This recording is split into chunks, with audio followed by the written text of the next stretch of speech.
اس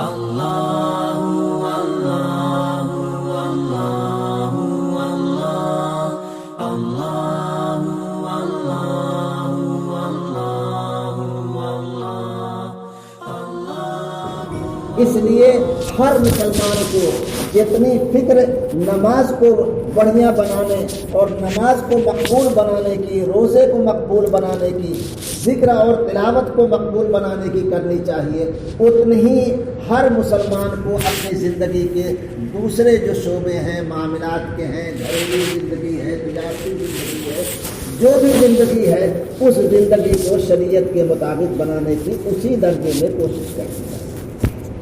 تیسری چیز یہ ہے کہ اگر ہم گناہ کریں گے اور گناہ کے ساتھ اچھے اعمال کریں گے تو گناہ یہ ہمارے اچھے اعمال کو سلب کر لیں گے اور ختم کر دیں گے۔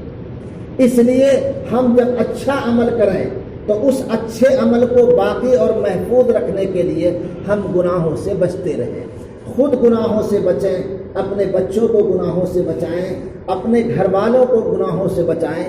یہ ہر ایک کی قدر مشترک ذمہ داری ہے۔ اگر ہر گھر کے لوگ بیدار ہو جائیں کہ ہم اپنے گھر کے اندر نماز کو زندہ کرنا چاہتے ہیں تو بچوں میں بھی نماز زندہ ہو جائے گی، بڑوں میں بھی نماز زندہ ہو جائے گی، جوانوں میں بھی نماز زندہ ہو جائے گی، اور عورتوں میں بھی نماز زندہ ہو جائے گی، بچیوں میں بھی نماز زندہ ہو جائے گی۔ لیکن اگر گھر کا جو مالک ہے، جو فکر کرتا ہے، ان کے کھانے کی فکر کرتا ہے، ان کے پینے کی فکر کرتا ہے، ان کے لباس کی فکر کرتا ہے، ان کے دکھ درد کی فکر کرتا ہے، وہ دوا علاج کی فکر کرتا ہے، اسی طرح سے اگر وہ دین کی فکر کر لے تو جیسے سارے مسائل حل ہو جاتے ہیں ویسے دین کا بھی مسئلہ حل ہو جاتا ہے۔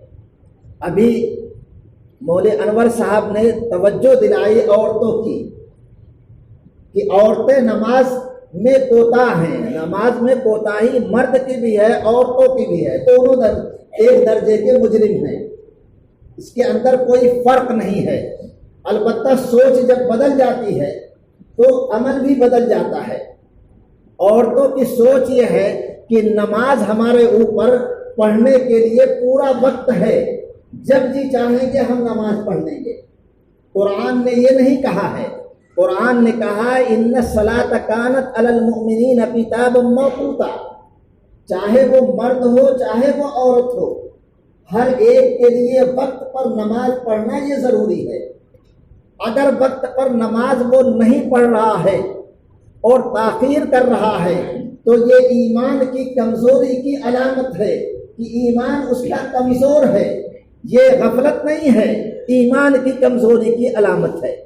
حدیث پاک میں آتا ہے کہ منافق جو ہوتا ہے، جس کا ایمان انتہائی کمزور ہوتا ہے، وَإِذَا قَامُوا إِلَى الصَّلَاةِ قَامُوا كُسَالَىٰ، وہ جب اٹھتا ہے تو بالکل آخری وقت میں آتا ہے، يَنْقُرُونَ كَنَقْرِ الدِّينِ، اور جلدی جلدی ٹھونگ مار کر کے چلا جاتا ہے کہ نماز ادا ہو گئی، بلا ٹل گئی اور جو بوجھ تھی گردن سے وہ ہٹ گئی۔ یہ مردوں کے لیے بھی ہے، عورتوں کے لیے۔ اس لیے عورتیں بھی اپنا کام کاج چھوڑ کر کے جب نماز کا وقت آ جائے تو اول وقت میں نماز پڑھنے کی کوشش کریں، تاکہ اول وقت میں نماز پڑھنا وہ ان کی ایمان کی مضبوطی کی علامت ہو، اور تاخیر کر کے آخر وقت میں لے جانا یہ سمجھ لے کہ ہمارا ایمان کمزور ہے اور ہم نفاق کی طرف آگے بڑھ رہے ہیں۔ مردوں کے لیے دوسری چیز اللہ نے رکھی ہے، مردوں کے لیے جماعت اللہ تعالیٰ نے رکھی ہے کہ اگر یہ مرد نماز ادا کرے گا تو اس کی نماز کے اندر کمی آ جائے گی۔ یہ مرد اگر مسجد میں آ کر کے جماعت کے ساتھ نماز پڑھے گا تو اس کی نماز کے اندر 27 گنا اضافہ ہو جائے گا۔ اللہ کے رسول صلی اللہ علیہ وسلم نماز میں اگر کچھ لوگوں کو محلے کے نہیں دیکھتے تھے تو فرماتے تھے کہ مجھے یہ لگ رہا ہے کہ میں جاؤں ان کے گھروں کو آگ لگا دوں کہ محلے میں بس رہے ہیں اور محلے میں مسجد ہے اور جماعت میں وہ غیر حاضر ہے۔ اگر کوئی جماعت میں غیر حاضر ہوتا تھا تو صحابہ کرام رضوان اللہ تعالیٰ علیہ مجمعین اس کے گھر پر پرسے کے لیے پہنچ جاتے تھے کہ یا تو وہ سفر میں گیا ہے اس کے لیے نہیں حاضر ہوا ہے، یا وہ بیمار ہے اس کے لیے نہیں حاضر ہوا ہے، ورنہ تیسری اور کوئی چیز نہیں ہو سکتی تھی کہ مرد جو ہے مسجد میں نہ آئے۔ آج مردوں کی یہ کوتاہی ہے کہ وہ سمجھ لیا ہے کہ پورا وقت ہے، جب جی چاہیں دکان پر بیٹھ کر کے نماز پڑھ لیں گے، گھر میں نماز پڑھ لیں گے۔ آپ کی نماز تو ہو جائے گی، لیکن یہ نماز آپ کے ایمان کی کمزوری کی علامت ہے۔ اس لیے اگر گھر کے لوگ، گھر کے ذمہ دار بیدار ہو جائیں تو دین کو زندہ کرنے کی جتنی قوت ملے گی اتنی قوت کسی اور طریقے سے نہیں مل سکتی۔ اس لیے یہ پروگرام جو کیا جاتا ہے وہ گاؤں گاؤں کیا جاتا ہے کہ گاؤں کے ہر گھر کے ذمہ دار کے اندر اگر دین کی بیداری کی فکر آ جائے تو انشاءاللہ وہ گھر بھی زندہ ہو جائے گا، گھر میں نماز زندہ ہو جائے گی، اور زندگی کے دوسرے شعبے میں دین کے اندر زندگی آئے گی اور دین کو اس کے مطابق گزارنے کی ہم کوشش کریں گے۔ ہمارا یہ پروگرام جب دوسرا پروگرام ہوتا ہے تو اس پروگرام میں ہم اپنی زندگی کا ایک اہم حصہ ذکر کرتے ہیں، وہ اہم حصہ نکاح ہے۔ یہ نکاح کا حصہ ہماری زندگی کا جو اسلامی ہونا چاہیے وہ غیر اسلامی ہو گیا ہے۔ اس کا نقصان ہمارے اندر یہ پڑ رہا ہے کہ ہمارا جو پروڈکشن ہے، یعنی مسلمانوں کے آنے کا جو سلسلہ ہے، وہ غیر اسلامی ہونے کی وجہ سے وہ متاثر ہو رہا ہے۔ ہاں، جب بھی آپ حدود کو پامال کریں گے، اللہ کی تعلیمات کو پس پش ڈالیں گے، تو ایسی صورت میں آپ کو اسی زندگی میں نقصان پہنچنا شروع ہو جائے گا۔ مثال کے طور پر اللہ تعالیٰ نے سرحد متعین کی تھی کہ مسلمان مرد کے لیے مسلمان عورت جائز ہے اور مسلمان عورت کے لیے مسلمان مرد جائز ہے۔ ہم نے ایک سرحد کو توڑ دیا۔ اس توڑنے کا نقصان یہ ہو گیا کہ آج قانون بن رہا ہے کہ اگر کوئی آدمی آپسی رضامندی سے کسی سے نکاح کر لیتا ہے تو کوئی اسے کچھ کہہ نہیں سکتا ہے۔ یہ قانون بنوانے والے ہم ہی ہیں کہ ہم نے غیر مسلمین سے نکاح کرنا شروع کر دیا۔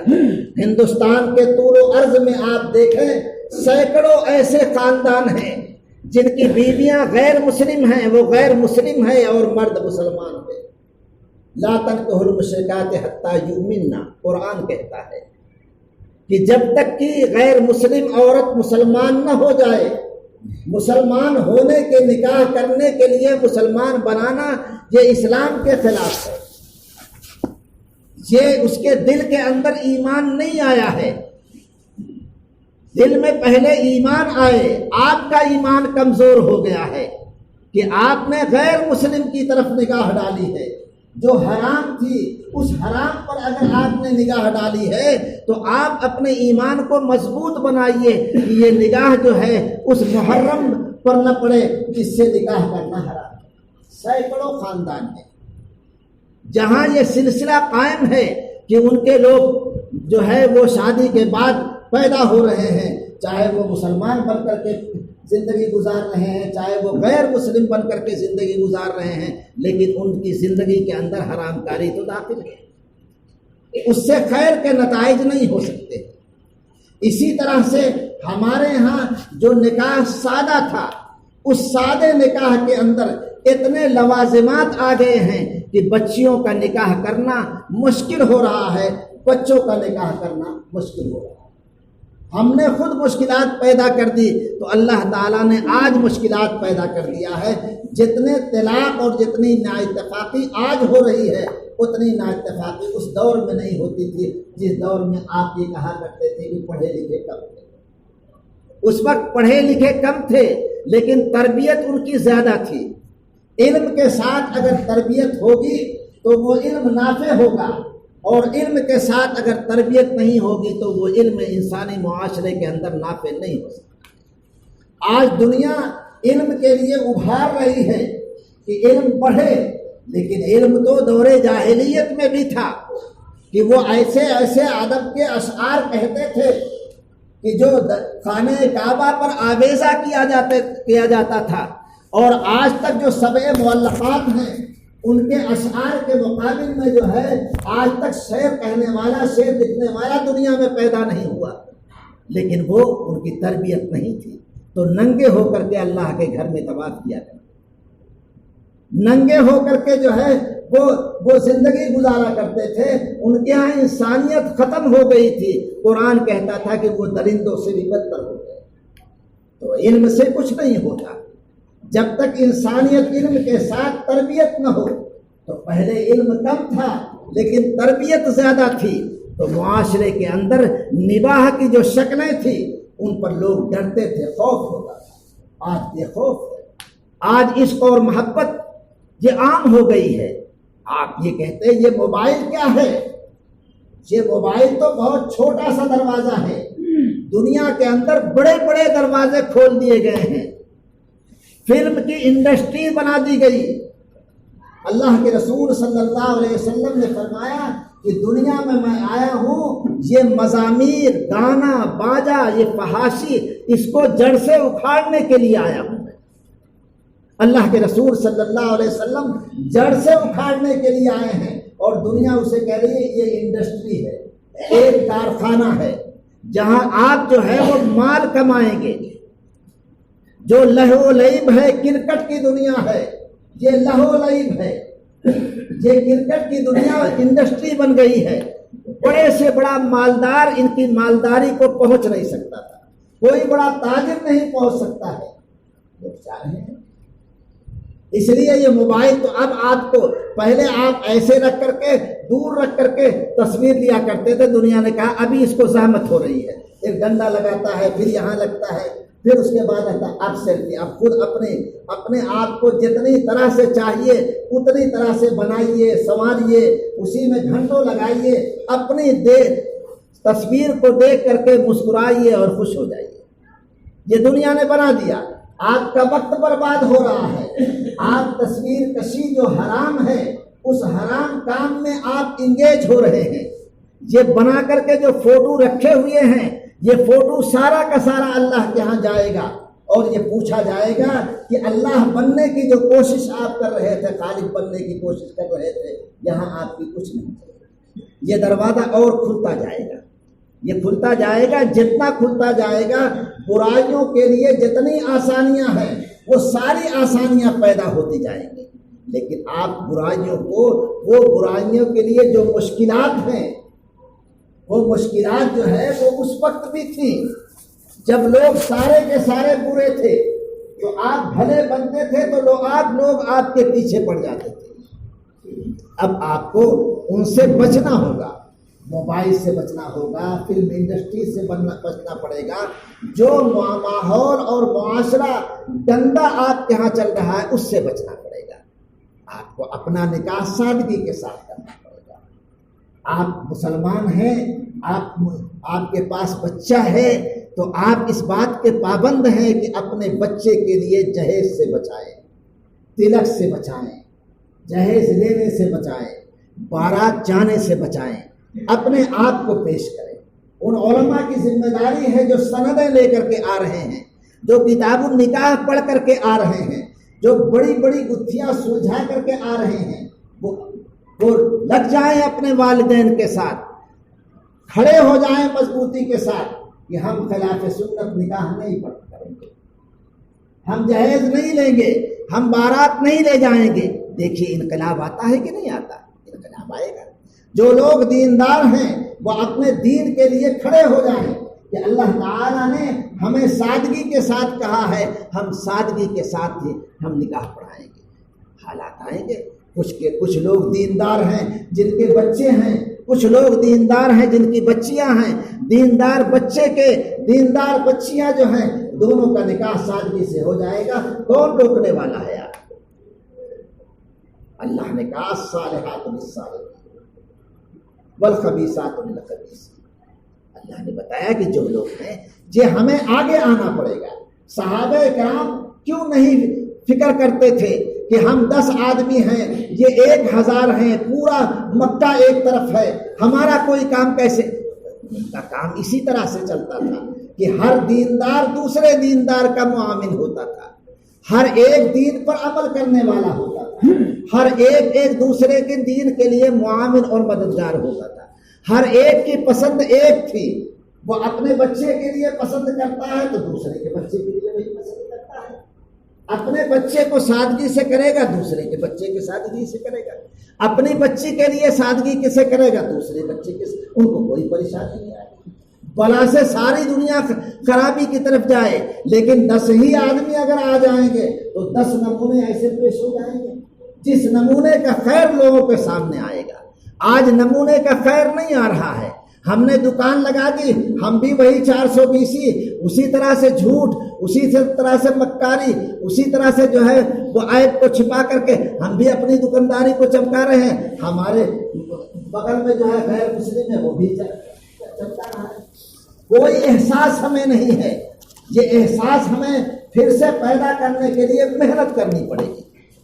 حلال اور حرام کا امتیاز ہم سے ختم ہو گیا ہے، ہم حلال اور حرام کو پہچانتے ہی نہیں، جانتے ہی نہیں۔ ہم چلے جائیں گے، گوشت اگر غیر مسلم بیچ رہا ہے اس سے بھی ہم خرید لیں گے، مسلمان بیچ رہا ہے اس سے بھی ہم خرید لیں گے۔ ابھی یہ نہ سمجھیے، یہ سب تو ہندوستان کے اندر اپنے اکابرین کی محنتوں کا یہ ثمرہ ہے کہ آپ آزمائش میں نہیں ہیں، اب آزمائش آپ کی آنے والی ہے۔ پورے ہندوستان کے اندر کہیں گوشت بیچنے والا، گوشت کی دکان کرنے والا کوئی غیر مسلم آپ کو نہیں ملے گا۔ 80% وہ ہیں غیر مسلم ہیں، 20% آپ ہیں، لیکن ہر ایک کا مزاج یہ بنا ہوا ہے کہ ذبیحہ جو ہے، جو جتنی لذت اور اس کے اندر جو پاکیزگی ہے وہ پاکیزگی جھٹکے میں نہیں ہے، اس لیے 80% لوگ جو ہے وہ ذبیحہ کا گوشت کھاتے ہیں۔ لیکن یہ مزاج اسی طرح سے بدلے گا تو وہ بھی آ جائیں گے کہ اب ان کو جو ہے حرام کھلاؤ، حرام کھلاؤ گے تو ان کی اندر سے جو ہے آتما ختم ہوگی۔ جب آتما ختم ہوگی تو جو کام کرنے کی صلاحیت ہے اچھے کام کی وہ ختم ہو جائے گی، ہمارے اور ان کے درمیان کوئی فرق نہیں باقی رہے گا، جیسے انہوں نے ہر چیز میں کر دیا ہے۔ اس لیے ضرورت ہے کہ ہم اپنے امتیاز کو لے آئیں اور اس چیز کے اندر بیداری پیدا کریں کہ جو چیز ہمارے پیٹ میں جا رہی ہے وہ پاکیزہ اور حلال ہونی چاہیے۔ اگر وہ پاکیزہ اور حلال نہیں ہوگی تو میرے دوستو اس سے جو جسم بنے گا وہ بھی گندا بنے گا، جو خون بنے گا وہ بھی گندا بنے گا۔ اللہ کے رسول صلی اللہ علیہ وسلم نے فرمایا کہ کوئی بدن ایسا جنت کا مستحق نہیں بن سکتا ہے جس کی پرورش حرام مال سے ہوئی۔ اس لیے ہمیں اپنے سماج کے اندر، اپنی زندگی کے اندر بیداری کی ضرورت ہے۔ تو دوسرا ٹارگٹ ہمارا ہے، تفصیل سے انشاءاللہ لوگوں نے آپ کے سامنے یہ بات ذکر کی ہوگی۔ ہم آپ سے مطالبہ کرتے ہیں کہ آپ میں جو دیندار لوگ ہیں وہ نکاح کو سنت کے مطابق کرنے کی کوشش کریں، تاکہ دنیا کے اندر ایک سمپل آئے کہ اللہ کے رسول صلی اللہ علیہ وسلم نے کیسے سادگی کے ساتھ نکاح کیا ہے۔ جو مسائل ہیں وہ علماء سے پوچھیں۔ تیسری چیز جو ہمارے معاشرے اور سماج سے نکل گئی ہے، جسے مجھے ذکر کرنا تھا، جس مناسبت سے میں نے آیت کہ قرآن کریم کی ایک آیت اور اللہ کے رسول صلی اللہ علیہ وسلم کا ایک حدیث کا ٹکڑا میں نے نقل کیا ہے، وہ میراث ہے کہ ہمارے معاشرے اور سماج سے میراث کی تقسیم، وراثت کی تقسیم یہ نکل گئی ہے، ختم ہو گئی ہے۔ آج جیسے غیر مسلمین کے ہاں ہے ویسے ہمارے یہاں اللہ نے قرآن کریم میں میراث کے مسئلے کو بہت تفصیل سے بیان کیا ہے۔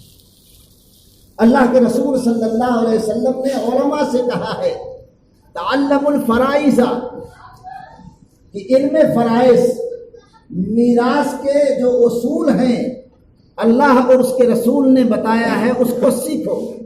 سب سے مشکل کام میراث کا مسئلہ ہے۔ آج میراث تقسیم کرنے والے خال خال کہیں عالم آپ کو ملیں گے، وہ میراث کا انہیں علم ہی نہیں ہے۔ اللہ کے رسول صلی اللہ علیہ وسلم نے فرمایا وَعَلِّمُوهَا النَّاسَ، تم سیکھ کر کے کیا کرو گے؟ جب گراہک نہیں رہے گا تو تمہاری دکانداری ہی نہیں چلے گی۔ ہم کتاب البیوع پڑھتے رہیں، جب کوئی مسئلہ تجارت ہم سے پوچھنے کے لیے نہیں آئے گا کیا فائدہ ہمارا؟ کچھ فائدہ نہیں ہوگا۔ جب ہم آپ کے دل کے اندر یہ بیداری لے آئیں گے کہ تجارت کرنے والا تاجر اپنی تجارت کو پوچھ کر کے اگر کوئی مسئلہ آئے جائز اور ناجائز کا تو علماء سے رجوع کرے تو ہمارا علم کام آئے گا۔ ورنہ ہم جو ہے وہ پورا علم رکھ لیں اس کا کوئی فائدہ نہیں ہونے والا ہے۔ اس لیے اللہ کے رسول صلی اللہ علیہ وسلم نے فرمایا وَعَلِّمُوهُ النَّاسَ، علماء کی ذمہ داری ہے کہ لوگوں کے اندر بیداری لے آئیں کہ میراث جو ہے اس میراث کا علم ہونا چاہیے کہ اگر کسی کا انتقال ہو جاتا ہے تو اس کی جو پراپرٹی ہے، اس نے جو ترکہ چھوڑا ہے، شرعی طور پر اسے کس طرح سے انجام دینا ہے۔ اللہ کے رسول صلی اللہ علیہ وسلم نے فرمایا فَإِنَّهَا نِصْفُ الْعِلْمِ، یہ آپ جو زندگی کے گزارنے کے لیے علم حاصل کرتے ہیں اس کا آدھے سے تعلق جو ہے وہ دیگر علوم سے ہے اور آدھے سے تعلق علم فرائض سے ہے۔ زندگی میں جو آپ کام کرتے ہیں وہ تمام کام ہوتے ہیں اور جو مرنے کے بعد ہے وہ فرائض کا کام ہوتا ہے۔ اس لیے اللہ کے رسول صلی اللہ علیہ وسلم نے اللہ نے میراث کے سلسلے میں بہت ہی زیادہ تفصیل کے ساتھ ہدایات جاری کی۔ ان ہدایات کو جاری کرنے کا مقصد ہے جب انسان بگڑتا ہے تو دنیا طلبی میں وہ حقوق کو مارتا ہے، جب تک اللہ کا خوف نہیں آئے گا اس وقت تک حق تلفی سے انسان باز نہیں آ سکتا ہے۔ اس لیے اللہ تعالیٰ نے ایمان کی شرط لگائی کہ حقوق کی ادائیگی کی توفیق اور جذبہ اسی وقت ملے گا جب آپ کے پاس ایمان ہو، اللہ سے تعلق۔ میں نے آیت کریمہ کی تلاوت کی ان الذین یأکلون اموال الیتیم، یتیم کا مال جو لوگ کھاتے ہیں ظلماً، زیادتی کی بنیاد پر، عدل نہیں کرتے ہیں، ان کا حق نہیں دیتے ہیں، انما یأکلون فی بطونہم نارا، دنیا کے اندر ان کا ہر لقمہ پیٹ میں جو جاتا ہے وہ آگ کے مانند ہے، وہ آگ کھا رہے ہیں، یہ قرآن کہتا ہے۔ اور جب وہ آخرت میں جائیں گے سیصلون سعیرا، تو وہ جہنم میں جلیں گے، پیٹ میں آگ لگی رہے گی، پیٹ کا سارا نظام جب تک وہ مال یتیم کا مال کھا رہا ہے تب تک جو ہے وہ آگ اس کے پیٹ کے اندر دہکتی رہے گی۔ یوصیکم اللہ فی اولادکم، اللہ نے کہا کہ جو بھی لڑکا یا لڑکی، مرد یا عورت تمہارے مرنے کے بعد زندہ رہتے ہیں، اللہ نے ان کے لیے حصہ متعین کیا ہے۔ دوسری جگہ ہے للرجال نصیب مما ترک الوالدان والاقربون، ماں باپ میں سے کوئی مر رہا ہے یا کوئی رشتہ دار مر رہا ہے اور وہ ترکہ کو چھوڑ کر کے مر رہا ہے تو مردوں کے لیے بھی اللہ تعالیٰ نے حصہ بنا رکھا ہے۔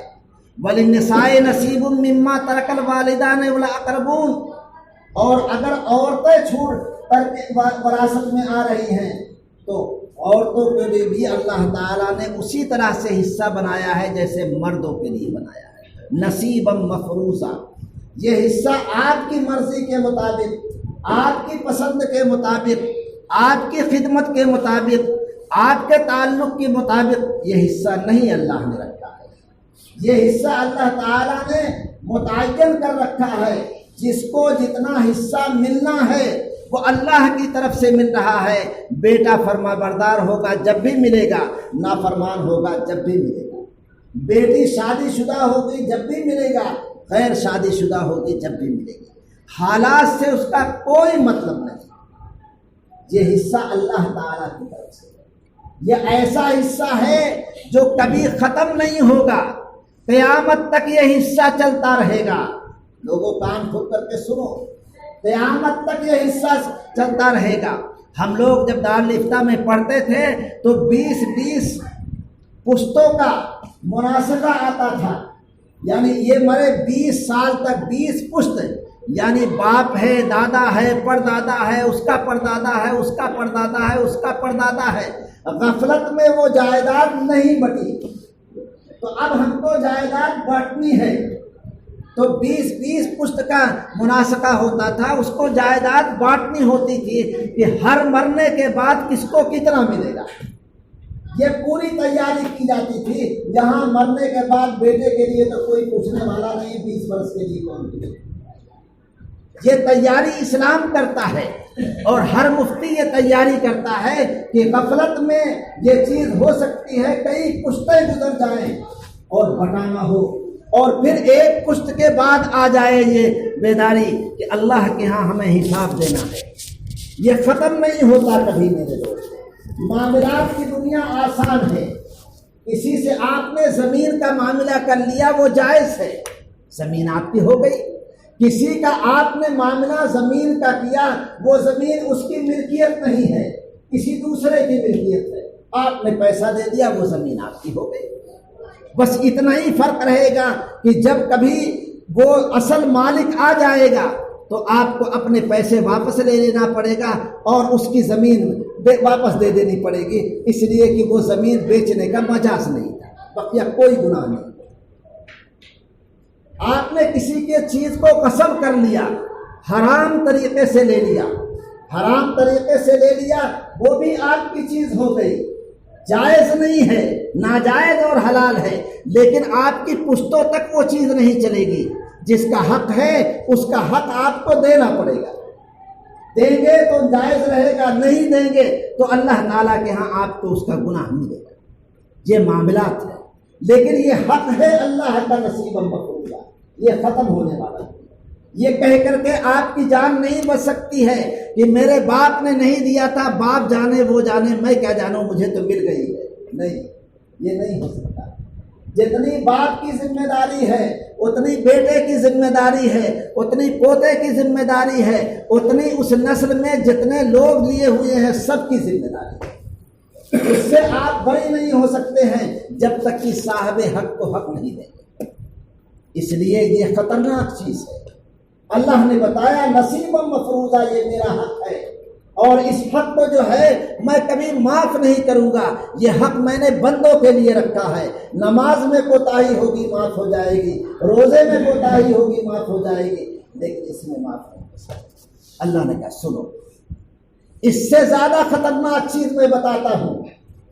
وہ خطرناک چیز یہ ہے کہ مرنے والے کے وارث میں اگر کوئی یتیم ہے، چھوٹا بچہ نابالغ ہے، تو وہ یتیم اس سے زیادہ پیارا ہے جو بالغ ہے۔ بالغ سے زیادہ اللہ کی نگاہ میں یہ پیارا ہے۔ اللہ نے کہا کہ اگر اس یتیم کو کے مال کو تم نے محفوظ نہیں رکھا اور کھاتے رہے تو اس لقمے کو اللہ تمہارے پیٹ میں آگ بنا کر کے ڈالتا رہے گا، سارے تمہارے اعمال حق کر دیے جائیں گے۔ اس یتیم کے مال کے کھانے کی وجہ سے ایک سنگل پوائنٹ رہے گا، جہنم میں تمہیں ڈالا جائے گا، سیصلون سعیرا۔ اللہ نے کہا ہے اس کا حتمی فیصلہ ہے، جیسے حتمی فیصلہ ہے من یقتل مؤمنا متعمدا، تو وہ جہنم میں جائے گا۔ یہ اور بات ہے کہ اللہ تعالیٰ سے اگر وہ معافی تلافی کرتے ہوئے، اسے خوش کرتے ہوئے، اس کے خاندان کو خوش کرتے ہوئے اللہ تعالیٰ نے اس کے سامنے پیش کر دیا اور خاندان والوں نے کہا بھائی ٹھیک ہے اسے بخش دیا جائے تو بخش دیا جائے گا۔ لیکن اتنے بڑے نسل کے سارے لوگ، اور اس وقت جبکہ سب تلاش ہوں گے، سب ایک دوسرے کی نیکی پر نگاہ ڈالنے والے ہوں گے، سب یہ دیکھیں گے کہ دنیا میں جس نے حق تلفی کی ہے آج تو بڑا بدلہ مجھے مل رہا ہے، وہاں تو اللہ تعالیٰ اس کے بدلے میں نیکیاں دے گا۔ کھیت کے بدلے میں نیکی ملے گی، مکان کے بدلے میں نیکی ملے گی، دکان کے بدلے میں نیکی ملے گی، فلیٹ کے بدلے میں نیکی ملے گی۔ جو کچھ میراث کے اندر ہے وہاں تو یہاں انڈین کرنسی نہیں ہوگی، وہاں تو جنت کی کرنسی ہوگی، نیکیاں ملے گی۔ وہ دیکھیں گے تو بڑا معاملہ ہو رہا ہے، وہ کوئی معاف کرنے کے لیے وہاں انسان تیار نہیں ہوگا ہر ایک۔ اس لیے اللہ نے کہا کہ دیکھو دوسرا پوائنٹ یہ ہے کہ یہ کبھی ختم نہیں ہو سکتا ہے، دوسرے اس کے اندر یتیم رہے گا۔ یہ دور جاہلیت کے اندر چونکہ وہ یتیموں کا حق نہیں دیا کرتے تھے، یتیم کا حق مار دیا کرتے تھے کہ جو نابالغ ہوتا تھا ان کو میراث میں حصہ نہیں دیا کرتے تھے، چاہے وہ لڑکا ہو یا لڑکی۔ دور جاہلیت میں عورتوں کو حصہ نہیں دیا کرتے تھے، وہ کہتے تھے یہ عورتیں تو گھر میں رہتی ہیں، حصہ مردوں کو دیا جائے گا۔ جیسے کاشتکاری اور زمینداری کے زمانے میں زمینداری کی زمین جو ہے زمیندار کو ملتی تھی، اور کاشتکاری کی زمین جو ہے اس کے اندر عورتوں کا اندراج نہیں ہوتا تھا۔ یہ دور جاہلیت کی چیز تھی۔ قرآن نے کہا نہیں، للرجال نصیب مما ترک الوالدان وللنساء نصیب مما ترک الوالدان۔ اللہ کی نگاہ میں مرد اور عورت دونوں برابر ہیں، دونوں کا حصہ اگر آپ نے دنیا میں نہیں دیا تو اس کا بڑا خسارہ آپ کو آخرت میں ملے۔ اس لیے یہ دور جاہلیت کی چیز ہے۔ اللہ نے کہا دیکھو تم اپنے پیٹ کے اندر جو ہے وہ آگ کھا رہے ہو۔ اللہ کے رسول صلی اللہ علیہ وسلم نے فرمایا کہ اللہ کے کو جو محبوب ہے وہ اللہ کے رسول کو اس سے زیادہ محبوب ہے۔ اللہ اگر یتیم کے مال کو کھانے کو آگ بنا رہا ہے تو یتیم کو بچانا اللہ کے محبوب کی نگاہ میں سب سے بہتر عمل ہے۔ ہمیں سوچنا چاہیے کہ اللہ کے رسول صلی اللہ علیہ وسلم نے ہر مسلمان کو یہ تلقین کی ہے کہ دنیا کا کوئی بھی یتیم ہے، اگر آپ اس یتیم کی کفالت کر سکتے ہیں تو دنیا میں سب سے بہتر عمل اس یتیم کی کفالت ہے جس کا باپ مر گیا ہو اور اس کے اخراجات کے لیے کوئی چیز نہ ہو۔ اللہ کے رسول صلی اللہ علیہ وسلم نے فرمایا انا ومن کفل الیتیم کہاتین، کہ میں اور وہ آدمی جو کسی یتیم کی کفالت کر رہا ہے، اس کے اخراجات کو برداشت کر رہا ہے، جب وہ بڑا ہو جائے باشعور ہو جائے تو اسے وہاں تک پہنچا دیتا ہے، وہ اس طرح سے جنت میں رہے گا جیسے دونوں انگلیاں ایک دوسرے کے ساتھ ملی ہوئی ہیں، اسی طرح سے میں اور وہ آدمی دونوں جنت میں ایک ساتھ ہیں۔ اتنی بڑی خوشخبری، اتنی بڑی بشارت، اتنا بڑا موقع ہر مسلمان کے لیے خاتم الانبیاء محمد عربی صلی اللہ علیہ وسلم نے دیا۔ آج ہم مسلمانوں کا حال یہ ہے کہ ہمارا بھائی ہے، ہمارا بھتیجا ہے، ہمارا بھانجا ہے، وہ یتیم ہو جاتا ہے اور ہم اس کے مال کو دینے کے لیے تیار نہیں، ہم اس کی کفالت کرنے کے لیے تیار نہیں۔ میرے دوستو، یہ کفالت اللہ کی نگاہ میں کفالت نہیں ہے کہ آپ اس کے مال کو اپنے مال میں ملا لیجئے اور اس کی پرورش کیجئے، یہ تو باطل طریقہ ہے۔ اللہ نے کہا ہے من کان غنیا فلیستعفف ومن کان فقیرا فلیأکل بالمعروف۔ اگر آپ صاحب استطاعت ہیں، آپ کے پاس 10 بچے ہیں، آپ کے پاس 5 بچے ہیں، آپ کے پاس 4 بچے ہیں اور ان کی کفالت آپ کر رہے ہیں، آپ کے بھائی کا انتقال ہو گیا، اس کے 2 بچے یتیم ہیں، اگر آپ کو اللہ تعالیٰ نے یہ بے نیازی دی ہے، یہ استطاعت دی ہے، تو اللہ کہتا ہے کہ 4 میں ان دونوں بچوں کو شامل کر دو کہ یہ میرے دونوں بچے ہیں، یہ میرے بچے 6 ہو گئے، اور ان کے مال سے کچھ بھی ادنا درجے کا مت لو، ان کا مال الگ کرو، اس مال کو علیحدہ رکھو، اس مال کا جو نفع ہو رہا ہے انہی کے اندر رکھو۔ اگر آپ کا بھائی 1/2 کا مالک ہے، اس کے 2 بچے یتیم ہیں، وہ 1/2 کے مالک ہیں، تو اب آپ کا کھیت 1/2 ہو گیا۔ 1/2 کے کھیت سے خود اپنا خرچہ برداشت کیجئے اور اس یتیم کا خرچہ برداشت کیجئے، تو انا ومن کفل الیتیم کہاتین، تو آپ کی پوزیشن اس وقت اللہ کے رسول صلی اللہ علیہ وسلم کیا ہوگی کہ آپ نے یتیم کی پرورش۔ اب وہ 1/2 جو کھیت ہے اس سے جو غلہ ہو رہا ہے، اس غلے کو آدھا اس یتیم کا مال رکھیے اور آدھا آپ محنت کے نتیجے میں رکھ دیجئے۔ اس یتیم کا مال 17 برس 16 برس 15 برس کے اندر بڑھا کر کے جب وہ بالغ ہو جائے گا تو آپ کہیے کہ بیٹا جب یہ تمہارے باپ کا انتقال ہوا تھا تو یہ مال چھوٹا تھا، اس مال میں یہ تمہاری امانت ہے، یہ ہے ومن کفل الیتیم۔ اور اگر آپ کے پاس آپ جاتے ہیں, رکشہ چلاتے ہیں, مزدوری کرتے ہیں, محنت اور مشقت سے اپنے بچوں کو پال رہے ہیں, تو اللہ نے کہا فَلْيَأْكُلْ بِالْمَعْرُوفِ, تو آپ اس یتیم کے مال سے اتنا لے لیجئے جتنا کہ روز کی کمائی آپ کی ہو رہی ہے. اس کمائی سے آپ 4 بچوں کا خرچ برداشت کر رہے ہیں, تو 2 بچے پر جو خرچ آ رہا ہے اس 2 بچے کا خرچ اس یتیم کے مال سے لے لیجئے. یہ اللہ نے گنجائش دی. یہ قرآن کیا ہے؟ ہمارا حال کیا ہے؟ ہم تو تقسیم ہی کو بھول گئے. وَإِذَا حَضَرَ الْقِسْمَةَ أُولُو الْقُرْبَى وَالْيَتَامَى وَالْمَسَاكِينَ, اللہ کہتا ہے کہ دیکھو جب وہاں دور جاہلیت میں بھی لوگ اکٹھا ہوتے تھے, اور لوگ اکٹھا ہوتے تھے جیسے شادی میں پہلے لوگ جو پرانے ہوتے تھے وہ لین دین کے لیے 5 لوگ آیا کرتے تھے, ایسے کسی کا انتقال ہو جاتا تھا تو اکٹھا ہوتے تھے, اور اکٹھا ہو کر کے وہ فیصلہ کرتے تھے ان کا حق بنے گا, ان کا حق نہیں بنے گا. یہ جو ہے وہ جنگوں میں جاتا تھا, یہ معذور ہے, یہ یتیم ہے, وہ اس کے مطابق وہ فیصلہ کیا. اللہ کہتا ہے کہ یہ چیز اچھی ہے کہ جب کسی کا انتقال ہو جائے تو تقسیم کے لیے حاضر ہو. اسلام نے اسے منع نہیں کیا, آج ہم نے چھوڑ دیا اس کو. آج ہم جنازے میں تو شریک ہو جاتے ہیں, آج ہم جو ہے اس کی تدفین میں شریک ہو جاتے ہیں, آج ہم پرسے کے لیے آ جاتے ہیں, آج ہم اس کی تعزیت کے لیے آتے ہیں. یہ ساری چیزیں ہمارے پاس ہیں, لیکن کوئی کھڑا نہیں ہوتا ہے کہ اللہ کا قانون اس کی میراث کے اندر نافذ ہونا چاہیے, اس کو نافذ کرنے کے لیے بیٹھ جائیے گا. اللہ نے وہ بھی طریقہ بتایا کہ سب کو خیش و اقارب کو بٹھا لیجئے.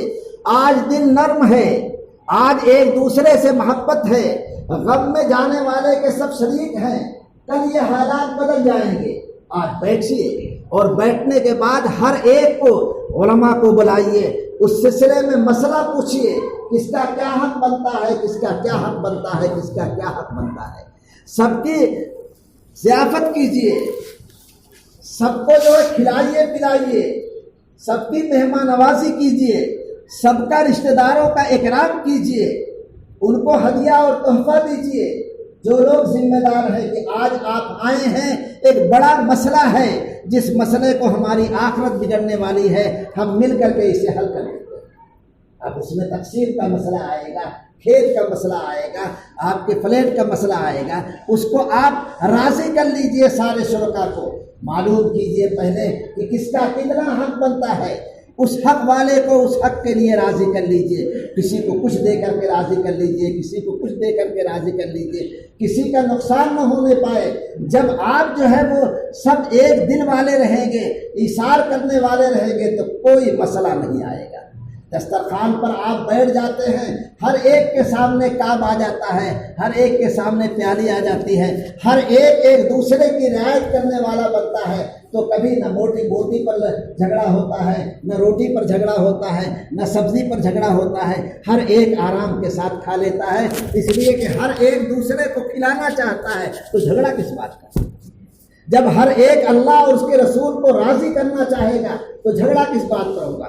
نمٹ جائے گا مسئلہ آرام کے ساتھ. جس کو کچھ کم ہے اسے کم کر لیا, وہ راضی ہو جائے گا, وہ خود کہہ دے گا. ہر ایک ایثار سے کرنے والا ہوگا, اینٹ کاٹ کر کے, توڑ کر کے, جھگڑ کر کے, عزت و ناموس کو رسوا کر کے, جیسے آج ہمارے یہاں ہو رہا ہے, نہیں ہوگا. اللہ نے کہا کہ اس طرح سے تم کرو, سب کے ساتھ معاملہ کرو اس طرح سے. آج میرے دوستو ہمارے یہاں سے یہ چیز نکل گئی. یہ نکل گئی ہے تو کتنی بڑی خرابی ہے کہ جو پراپرٹی ہماری ہے وہ ہمارے نسلوں کے ساتھ چلی آ رہی ہے. اللہ کا حق کبھی ختم نہیں ہوگا. اس لیے اس میراث کو زندہ کرنے کی ضرورت ہے. وہی دور جاہلیت ہمارے پاس آ گیا ہے کہ لڑکے جو ہیں وہ میراث میں حقدار ہو جاتے ہیں اور لڑکیوں کو محروم کر دیا جاتا ہے.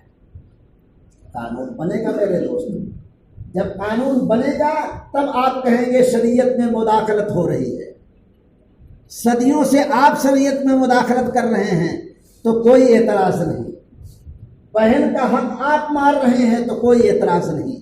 ماں کا حق آپ مار رہے ہیں تو کوئی اعتراض نہیں. اور جب قانون اللہ بنا دے گا کہ دیکھو اب تمہارا حق مارا جائے گا, ابھی قانون بن گیا کہ بیوہ بچوں کے ساتھ ایک فریق بن جاتی ہے، 4 بیٹے ہیں اور 1 بیوہ ہے تو قانون بن گیا کہ یہ 5 بیٹے کے درجے میں ہے۔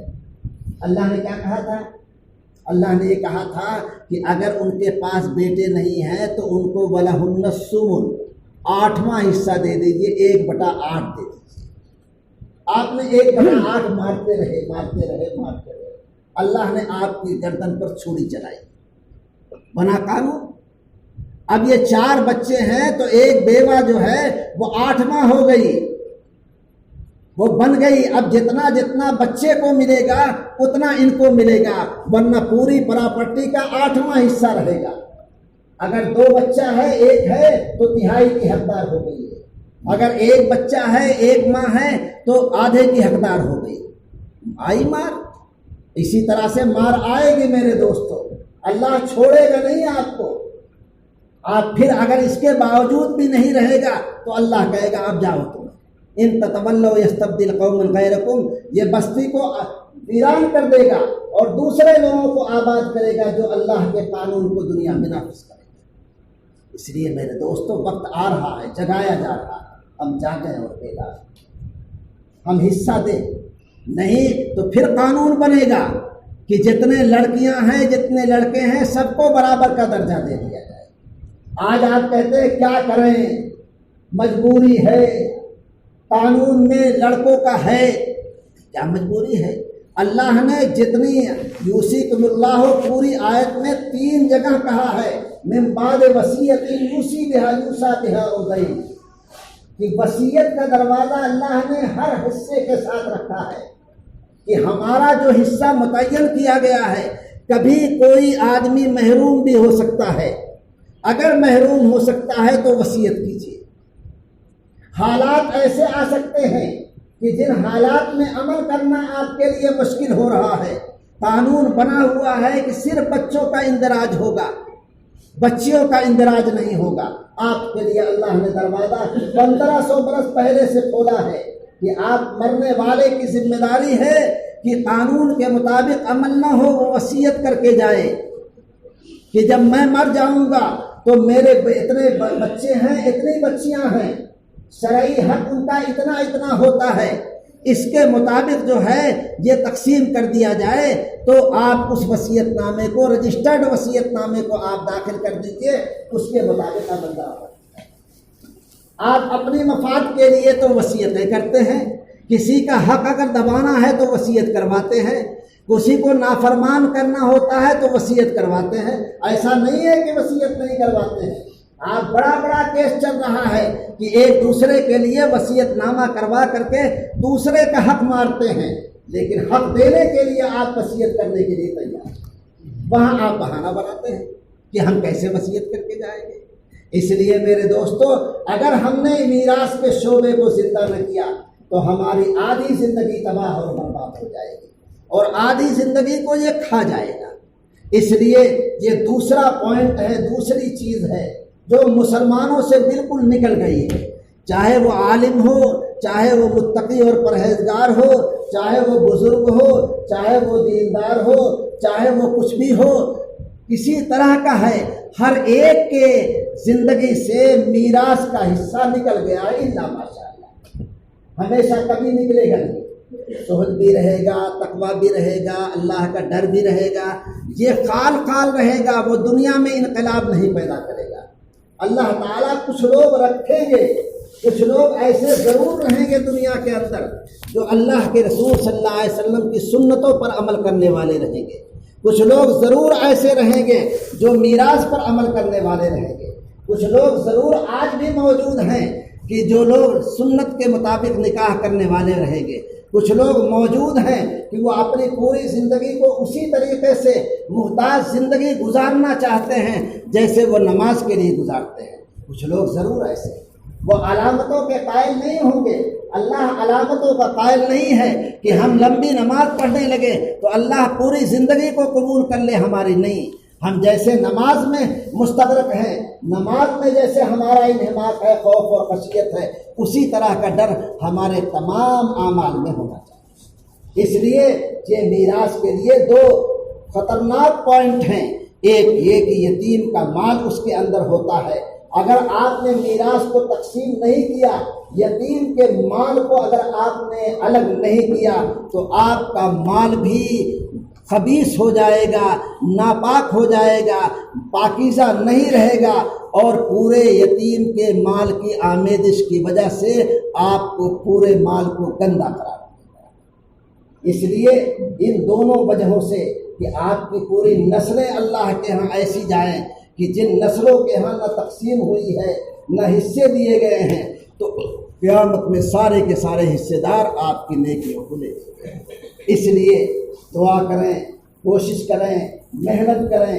کسی کے گھر اگر انتقال ہو جائے تو خوبصورتی کے ساتھ، اچھائی کے ساتھ، جیسے آپ جنازے میں شریک ہوتے ہیں، جیسے آپ تدفین میں شریک ہوتے ہیں، جیسے اپنے رشتہ دار کو آپ تعزیت کرتے ہیں، ویسے آپ بتائیے کہ یہ میراث کی تقسیم کر دیجئے، میراث کو ڈھنگ سے کر لیجئے، کسی بھی عالم سے معلوم کر لیجئے، جو ورثہ ہیں ان ورثہ کے حصہ کو معلوم کر لیجئے، بیٹھ کر کے اسے تقسیم کر کے دنیا میں اس معاملے کو فائنل کر دیجئے، ایک دوسرے کو راضی کر دیجئے، ایک دوسرے کو معاوضہ دے دیجئے، پھر آخرت بن جائے گی۔